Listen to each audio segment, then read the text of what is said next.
right, so as we're moving forward with color pencil, the first thing we need to talk about is color theory. And this is a gray piece of paper, not a white piece of paper. You can see it's just slightly not white.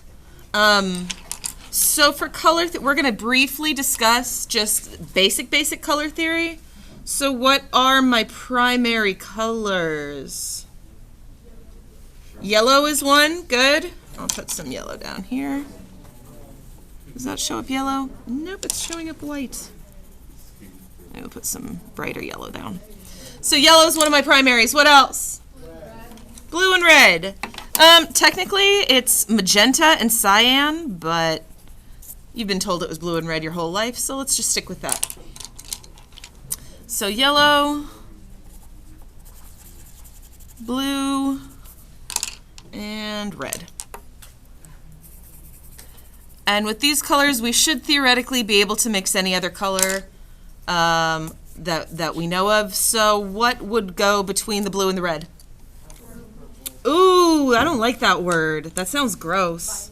Thank you. No, I'm going to go with violets, just because the word purple sounds nasty, doesn't it? Oh, no, it just sounds gross, man. I don't love that one. It sounds like something like a middle schooler would call another middle schooler's mom. Purple? Purple. Your mom's so purple. I don't know. It's just a weird thing. It's a weird thing. What goes between yellow and blue? Green, correct. Good job.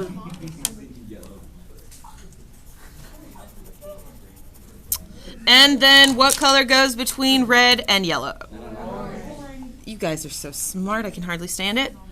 Okay, so you'll notice that I didn't mix my colors. When I put these down on the paper, I just put down the colored pencil color as opposed to trying to mix the red and the blue. Let's just say I wanted to mix green with my yellow and my blue.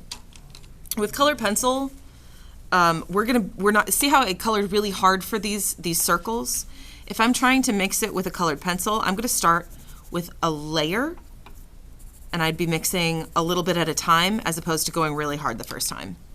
So when I go really soft with these layers, and I like to remember when we talked about shading in other media, I also use like little circles and things like that, so I can make my green with blending, but it's just a weird green.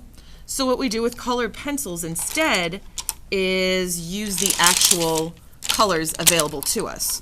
So let's say I'm doing something that's going to be reddish. I want to pull out all of the red colors that I can to achieve a little bit more nuance. Right, so what do I have?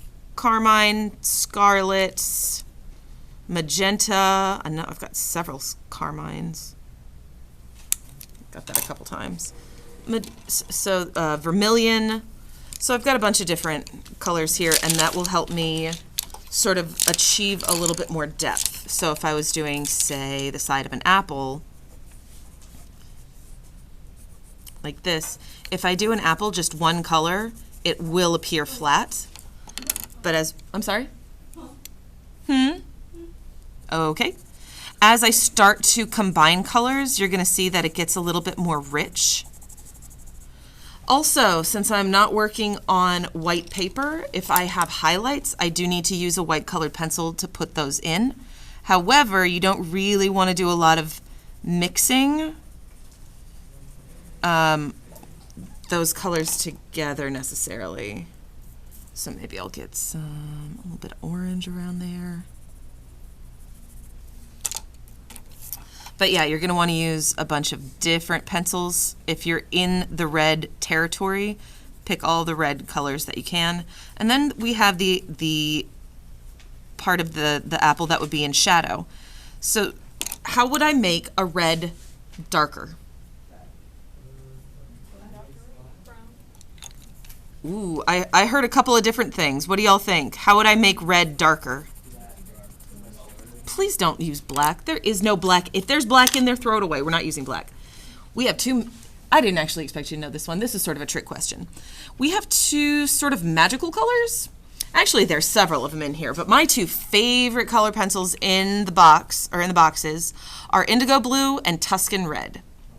So when things are warm, that is on this side of the colors, the color wheel or hue circle, anything on this side, I'm going to darken it with a Tuscan. So watch what happens when I add the Tuscan Red here. It does almost have a brown appearance, but it blends right into that red. Now if I wanted it to go all the way to black, and I'll layer those as well. So remember, we're not coloring with colored pencils. You're adding values using color. It's not like coloring in a coloring book. And typically, the more pencils I use, the more depth I'm going to have. Like this. And then if I wanted to go all the way to black, then I actually do come back in with the Indigo Blue as well. And that will give me a nice, deep, rich color, where if you used, say, a black colored pencil, it would look kind of muddy. But as we work our way through the colored pencils like this, we get richness and depth and just a more, I don't know, delicious color. I don't know. Let's see what happens when I mix brown. I don't think I have a brown in here.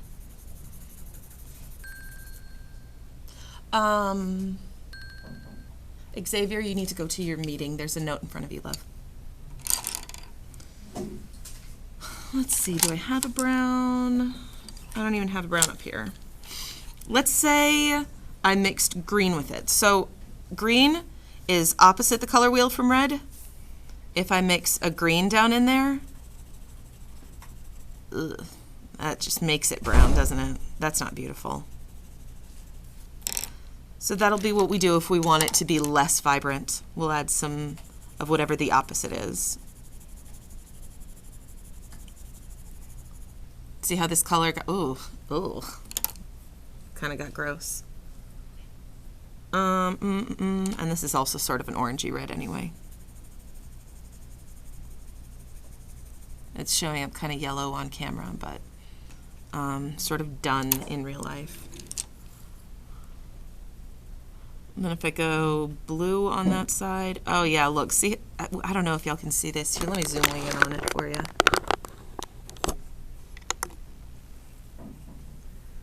See, this color is just less beautiful. If I go directly from the indigo to the red. So most of the things that we're going to be drawing are not going to have like dull, gross colors. Typically, you're going to want to do something like this where it's a little bit more saturated, right? Anyway, there, yeah. Okay, so let's also talk about yellow. Yellow is a tricky color, huh? Let's say I'm drawing a banana as part of whatever it is, my still life. Let's say I'm doing a still life. And I start with this banana. How do I make yellow darker?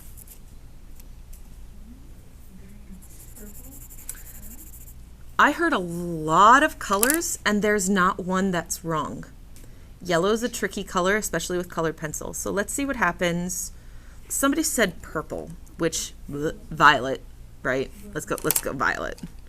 I'm going to start with a nice light violet. This is mauve. And let's see what happens when I add violet to this side. It does desaturate. Can you all see it? Is it working for you?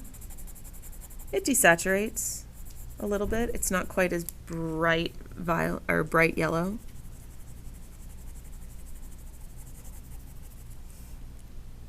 Yeah. Depending on the light that you're in, that would work. Let's also say somebody said we're going to try green. I heard green and orange. Let's see what happens when I make a banana get darker with a green color.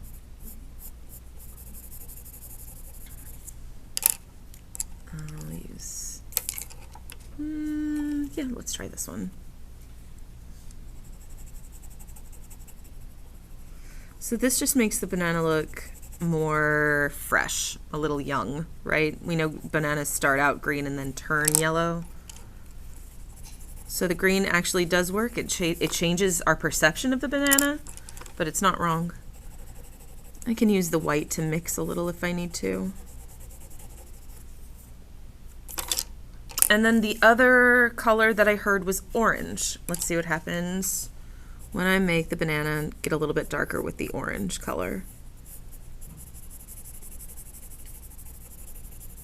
So I'm not pressing too terribly hard with this yellow to begin with. I just want to make sure I'm sort of filling up the space. And then somebody said orange. Let's try that orange.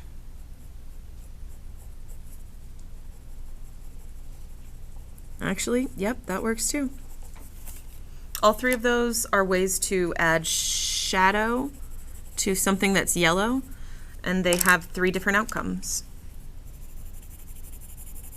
When I'm mixing 2 colors, the lighter of the two, when I, like here where I'm trying to sort of blend them together, the lighter of the 2 colors will sort of function as a blending color, or you can get a lighter color still, like this one. This is called cream.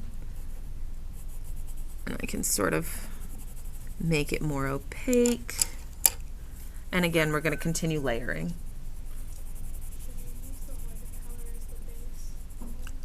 It doesn't matter. It actually doesn't matter which color you put down first, as long as you're gently layering. Put a little bit of this, a little bit of that, and go back and forth. You don't want to put anything down too hard or fast. I see some phones out. I'm going to need those to get put away for me, please. Yeah, the main thing that I need you to take away from that is that with colored pencil, it's sort of a slow-moving process, and you need to make sure that you're taking your time and layering and not putting it down hard to begin with. There is not one color on here that you're going to find that's like, yep, that's it. That's the color of whatever it is you're going to draw. Next, we're going to talk about the things that I do not want you to draw.